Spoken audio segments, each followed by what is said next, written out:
ordem de Alexandre de Moraes, do Supremo Tribunal Federal, para que o Facebook bloqueie os perfis de apoiadores do presidente Jair Bolsonaro em todo o mundo, causou polêmica e alimentou o debate sobre a censura aberta praticada pela Corte. Diversos parlamentares comentaram a ordem. O senador Lazier Martins afirmou: Supremo autoritarismo mundial, após descumprir decisão do ministro Alexandre de Moraes, que mandava bloquear redes sociais internacionais de investigados por supostas fake news, o Facebook voltou atrás, sob pena de ter incriminado seu executivo brasileiro, além de multas altíssimas. Contudo, o Facebook afirmou que vai recorrer, pois considera a decisão de Moraes extrema, representando riscos à liberdade de expressão fora da jurisdição brasileira. O deputado Carlos Jordi disse: o STF deveria mudar seu nome para Supremo Tribunal do Planeta. Até nas jurisdições de outros países, Alexandre de Moraes está mandando. Joãozinho, dono do globo terrestre. No Brasil, enquanto condenados por corrupção usam livremente suas contas de Twitter, pessoas investigadas por fake news no inquérito inconstitucional têm suas contas excluídas. O deputado General Girão afirmou: nossa jovem democracia continua ameaçada. Se antes roubos eram cometidos por autoridades do Executivo, na era PT e PSDB, agora estamos sujeitos aos desmandos da Corte Maior e da oposição raivosa e derrotada. Até quando o elástico vai suportar ser esticado? As decisões que têm sido tomadas pelo ministro Alexandre de Moraes ofendem o Estado Democrático de Direito. A desmoralização que o STF tem passado pode não acabar bem. É absurda a cegueira dos ministros e senadores. Querer dar ordens fora dos limites do Brasil é o fim dos tempos. O deputado Ottoni de Paula alertou: não duvide do poder dessa gente do STF. Não tenho esperança nenhuma que algo mude nos próximos anos. Com um presidente do Senado comprometido e senadores de cócoras, resta assistirmos o show de horrores, truculência e autoritarismo.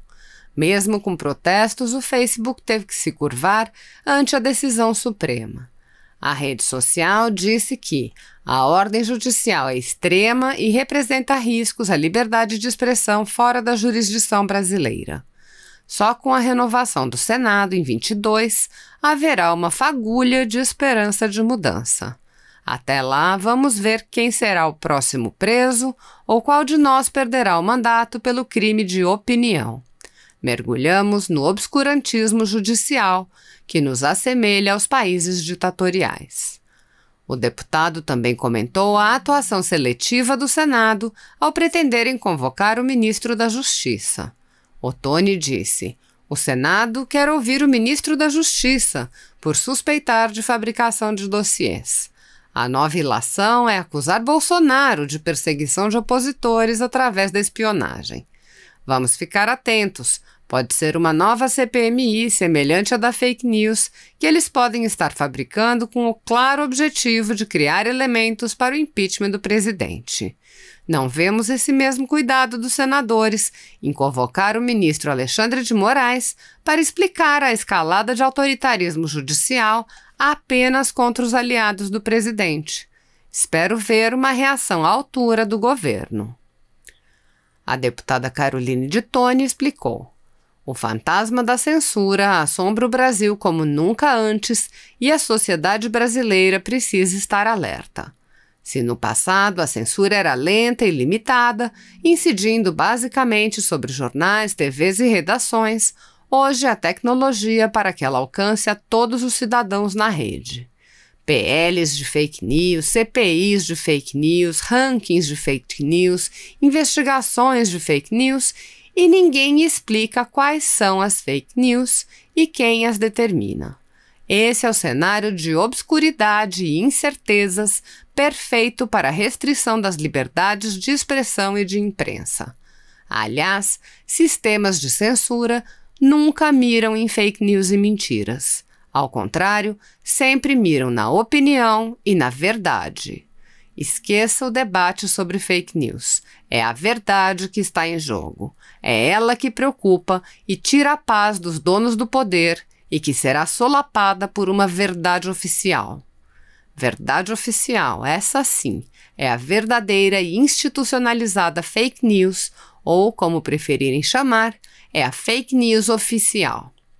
Onde quer que tenha sido implementada, e só foi em ditaduras, ela serviu para oprimir e desinformar o povo.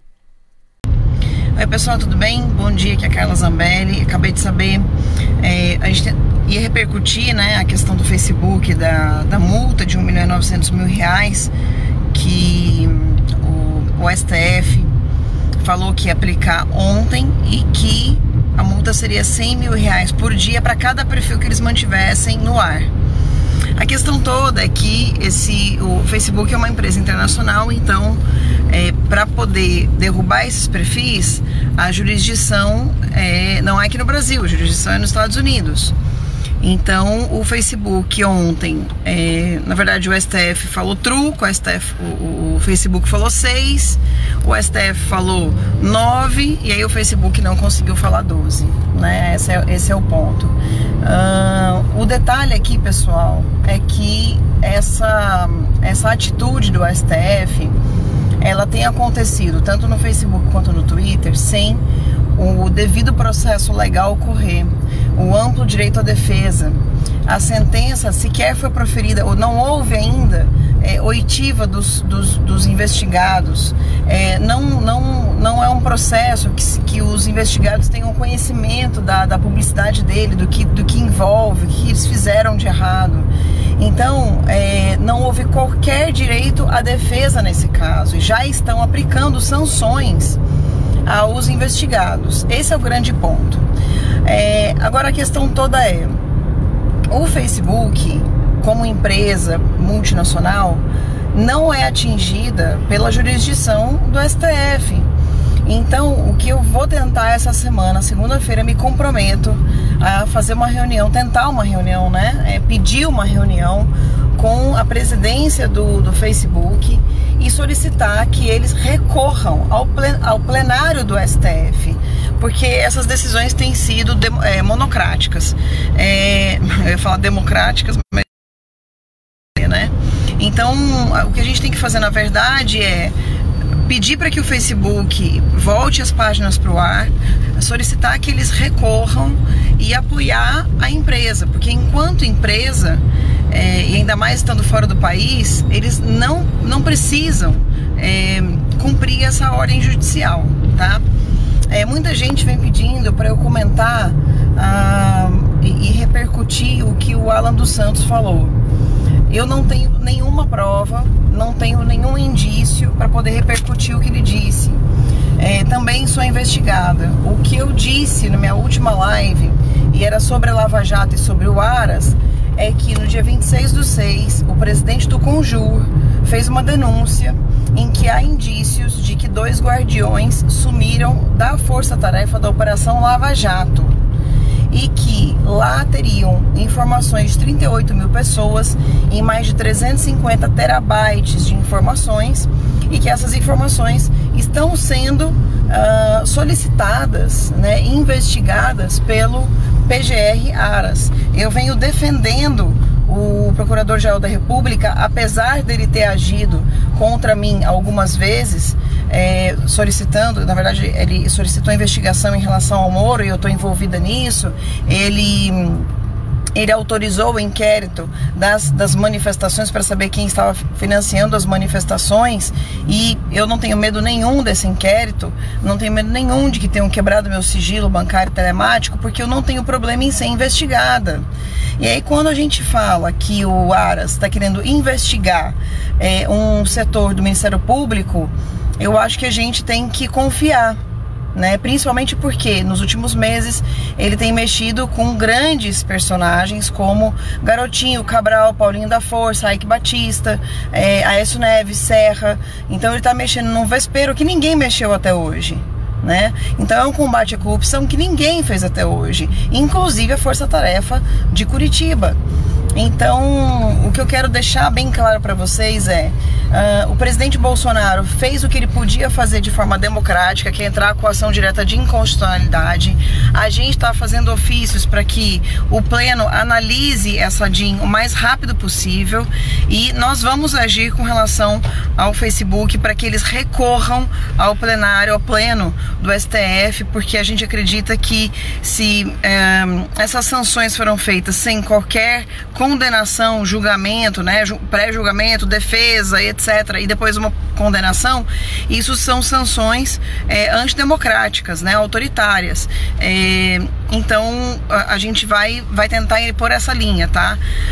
Eu sou uma das pessoas que tô com medo, né? Tenho dito que estou com medo, tenho dito que estou medindo as minhas palavras, mas eu acho que por mais que eu tô medindo as minhas palavras, a gente não pode ser irresponsável em montar teorias para poder deixar vocês cada vez mais eufóricos e preocupados. Então, assim, eu vou trazer para vocês informações que são verídicas e os indícios que foram levantados. Ponto. Além disso, eu não vou trazer nada para vocês, porque eu acho que a gente tem que agir conforme a gente sempre agiu. Nós derrubamos um presidente da República sem quebrar uma vidraça de nada, de nenhuma janela. E a gente vai continuar dessa maneira, com calma, com tranquilidade, com serenidade, porque tudo que a gente não pode agora é cair no jogo da ira e da loucura, tá bom? Então vamos embora. Assim, tenham tranquilidade, tenham certeza que a gente está em cima disso. O que está acontecendo é uma injustiça, mas injustiças podem ser consertadas, tá bom? Então fiquem com Deus. Se puder dar compartilhamento nesse vídeo para mais gente poder ver quais são os nossos posicionamentos. E, enfim, a gente vai trazer mais notícias para vocês, tá bom, pessoal? Um grande abraço, fiquem com Deus e bom final de semana. Dos deputados e senadores, diz claramente que nós somos invioláveis nos votos, palavras e atos, opiniões. É claro que a gente tem sim o direito de externar as nossas opiniões, as nossas palavras, os nossos atos também. Se nós estamos participando de alguma atividade como essa aqui e externamos a nossa opinião, nós não estamos apenas falando em nosso nome, nós estamos falando em nome daqueles que nós representamos, que são os eleitores. Então, para isso é que existe a eleição de representantes do povo. E exatamente em função disso daí, para terem uma ideia, nesse momento a gente está discutindo, eu estou com 2 volumes aqui, que são as minhas razões de defesa que estamos apresentando à Procuradoria-Geral da Câmara, assim como a deputada Bia também tem as dela, e vários outros deputados, porque tivemos o sigilo bancário quebrado, acusados de estarmos apoiando manifestações antidemocráticas. Nada a ver com isso daí. Primeiro que não apoiamos, e se tivéssemos apoiado, teríamos todo o direito, assim como cidadãos, não somente como deputados.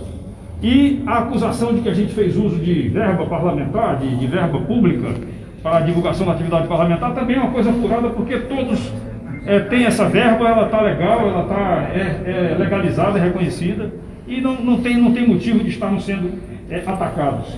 A agressão que é feita à Câmara dos Deputados e ao Senado Federal com esse inquérito 4828, ela precisa ser contestada, porque ela pode ser o começo de muitas coisas. A gente tem preocupação quanto a isso, e a nossa liberdade de expressão, ela precisa continuar acontecendo. E lembrando que nós também tivemos o cerceamento da liberdade de imprensa, quando alguns blogs, que é a mídia não tradicional, também tiveram seus materiais apreendidos e estão impedidos de fazer uso da palavra, externando aquilo que as pessoas que assistem a eles, elas possam ouvir e ver o que eles estão fazendo. Então a gente precisa sim ter muito cuidado com isso, e mais preocupação agora, deputada Bia, com o PL das fake news, esse PL 2630 que está chegando aqui na Câmara, que já chegou na Câmara, e que a gente tem uma preocupação sim, porque ele pode cessear a nossa liberdade de expressão, não somente do deputado, dos brasileiros como um todo. A Constituição existe para isso, a gente precisa fazer com que a vontade do povo, que é soberana, ela sim é soberana, ela seja cumprida. A gente lamenta, não é uma agressão às instituições, pelo contrário, talvez algumas instituições estejam sendo agredidas quando o presidente da República nomeia alguém e é impedido por um ato monocrático de um integrante de um outro poder. Essa é a realidade que a gente está vivenciando, e a gente quer hoje aqui fazer um chamamento que mais deputados e senadores possam se juntar a nós para que a gente possa estar juntos nessa discussão em prol da nossa liberdade, liberdade de expressão, liberdade de opinião, liberdade de imprensa e também da nossa inviolabilidade como deputados federais. Alguém mais quer falar? Obrigada. Se você continuar falando, você quer cercear minha palavra. Então... Bom, boa tarde a todos. Obrigada por estarem aqui. A nossa intenção é a gente lembrar ao parlamento, né, a cada parlamentar aqui, que essa prerrogativa da inviolabilidade da palavra, do voto, da opinião, ela é garantia da própria democracia. É ela que garante o exercício do nosso mandato. E nós estamos aqui para representar o povo.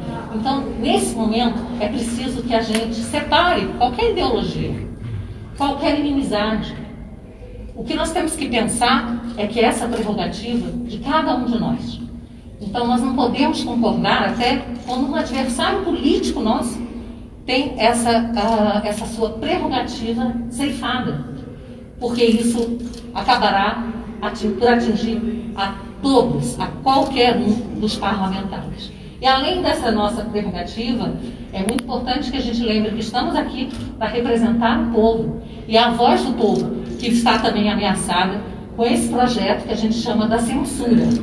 Ninguém sabe o que são fake news. Fake news, como disse o grande Guilherme Fius, é o que quiser que seja, é qualquer coisa. E nós conclamamos, inclusive, a imprensa, que não faz parte desse projeto, mas pode vir a fazer por uma emenda de qualquer parlamentar. E também os senhores poderão ter a liberdade de vocês ameaçar. Então vamos nos unir nesse momento pela liberdade de expressão, que é pilar de qualquer democracia. Muito obrigada. Eu vou passar agora para o Eduardo Bolsonaro. Boa tarde. Eu queria aqui não ser repetitivo, então somente agregar que o artigo 53 da Constituição sofreu uma alteração através de uma emenda em 2001. Até então, o texto constitucional dizia que deputados e senadores são invioláveis, civil e penalmente, por suas opiniões, palavras e votos. Para que não houvesse qualquer tipo de dúvida, essa emenda ainda acrescentou a palavra quaisquer. E hoje temos o texto que todos os deputados e senadores são invioláveis, civil e penalmente, por quaisquer opiniões, palavras e votos. Mais claro do que isso, meus caros, impossível. E a única arma que nós temos à nossa disposição para poder trabalhar através da outorga que nos foi dada, através do voto popular, é a nossa fala. Não faz qualquer sentido esse inquérito sobre manifestações antidemocráticas que está atingindo nós aqui dentro do Congresso. E outra coisa, a gente pede sim, porque essa é uma causa institucional suprapartidária, a gente tem que ter o apoio da Procuradoria da Câmara. Eu lamento que o presidente Rodrigo Maia, que ele não seja uma voz mais expressiva diante da quebra de sigilo de 10 parlamentares. 11. E os 11 parlamentares, perdão, obrigado, Carla. Isso daqui, não se enganem, amanhã vai para cima de vocês da imprensa. A deputada Bia falou muito bem sobre o PL 2630. Está se criando uma atmosfera em que o projeto de lei vai cercear a liberdade de expressão e está sofrendo críticas da direita, da esquerda, do Facebook, de órgãos de imprensa. Mas eu gostaria de ver mais apoio em relação a esse sentido. Óbvio que nós temos nossa diferença. Vocês sabem que eu sou um crítico de boa parte da imprensa. Mas eu não quero de maneira nenhuma ganhar essa guerra calando os senhores. Vamos para o debate. Agora, como é que a gente vai poder debater e melhorar as políticas da nossa sociedade se eu estou com medo de falar uma coisa e ser preso? Ou se o internauta, como por exemplo o Oswaldo Eustáquio, que faz um trabalho jornalístico, se ele fala alguma coisa e ele é preso?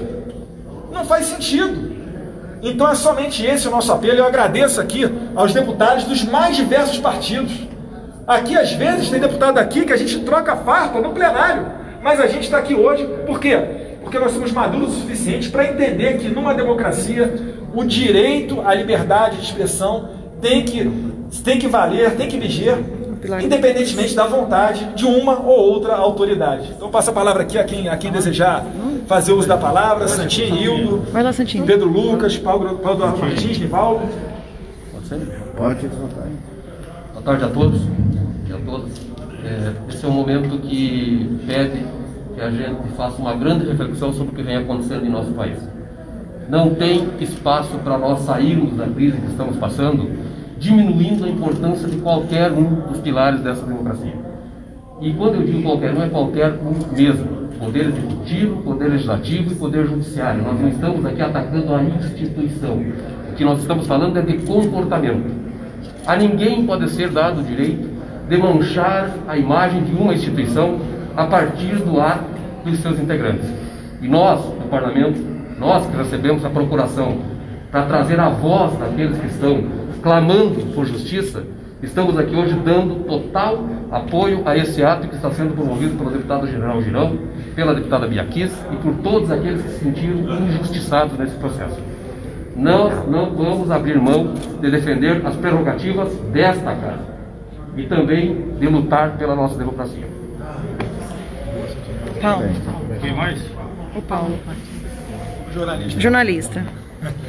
Boa tarde a todos. Além de reiterar tudo que assinar, aliás, subscrever tudo que já foi dito, eu quero chamar a atenção para a gravidade do que está ocorrendo.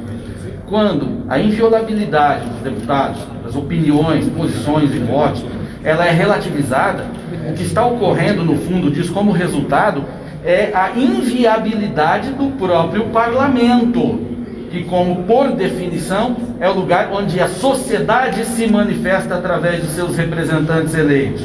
Então, quando essa manifestação ela pode ser alvo de criminalização, o parlamento sim está sendo viabilizado e sua ação está sendo limitada para quem interessa no momento. E a gente não pode permitir isso. A casa não está devidamente atenta ao risco, ao que representa realmente todo esse movimento que está ocorrendo. Nós não podemos ser defensores das prerrogativas parlamentares ou da liberdade de expressão por conveniência. Nós temos que ser defensores dessas duas coisas por princípios. Defender a liberdade de expressão quando a gente concorda com o que está sendo dito é uma beleza.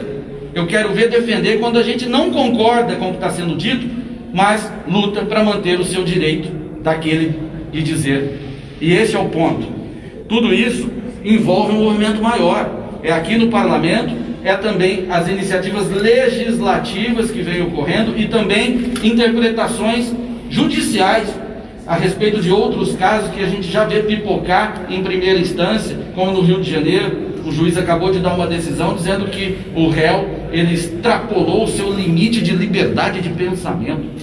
O que é isso?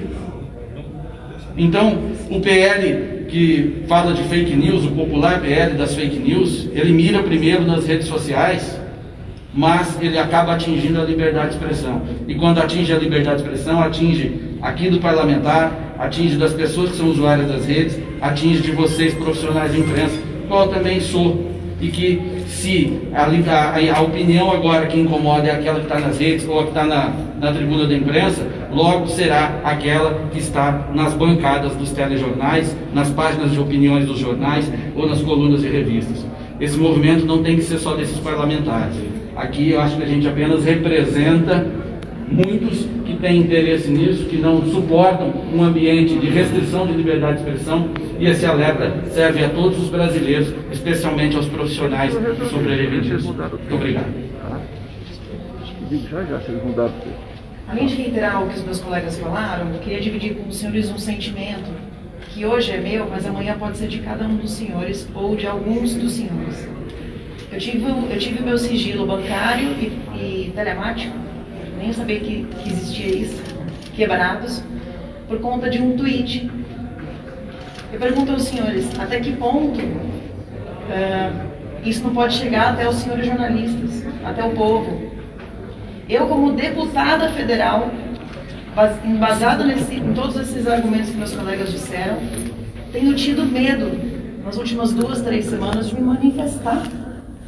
Uma representante do povo brasileiro com medo de se manifestar. É até esse ponto que a gente quer chegar. Daqui a pouco isso pode atingir os jornalistas. Já está atingindo o povo. Eu clamo aos senhores que, por favor, deem voz a esse apelo que a gente tem feito aqui. Porque a gente não está defendendo os nossos mandatos só, ou essa instituição. A gente está defendendo o pilar principal da democracia, que é a liberdade de expressão e de pensamento. Muito obrigada. Talvez a ideia seja que esse primeiro movimento de hoje, dessa semana, ele possa se repetir todas as semanas agora, com a adesão de mais deputados e senadores, inclusive também, porque também tem senadores que pensam como nós. Não podemos nos calar, como falou aqui a deputada Carla, não podemos nos calar, não vamos nos calar. Essa é a grande realidade. A gente vai enfrentar isso aí, porque nós acreditamos que a democracia, para existir, tem que ter esses pilares como sendo obedecidos. Nenhuma ditadura será boa para o Brasil, muito menos se for uma ditadura puxada por ações judiciais. Muito bem.